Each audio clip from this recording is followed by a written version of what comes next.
যাবো জামালপুর। গাড়ি দিয়ে একটা আসতেছে, গাড়ি একটা সামনে গেছে দেখতেছি, গাড়িটা দৌড়ার চেষ্টা করতেছি।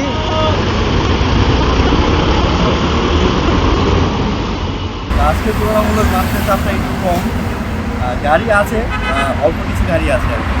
কম যাচ্ছে আমাদের ক্লাসিকের কাউন্টারে ওইখান থেকে গাড়ি চলছে। আমার একান্ত এই ভুবনের সঙ্গী হয়ে থাকে শুধু স্টেলা।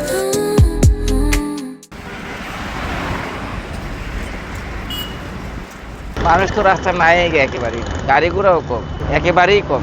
সকাল 7:30 বাইরেছি, আমি মাত্র 200 টাকা ভাড়া মারছি এই পর্যন্ত, অনেক জায়গা ঘুরাইয়া, কিন্তু অনেকেই আর একটাও মারছে না, অনেকে আবার 200-500 মারছে, এরকম আর কি বিষয়টা।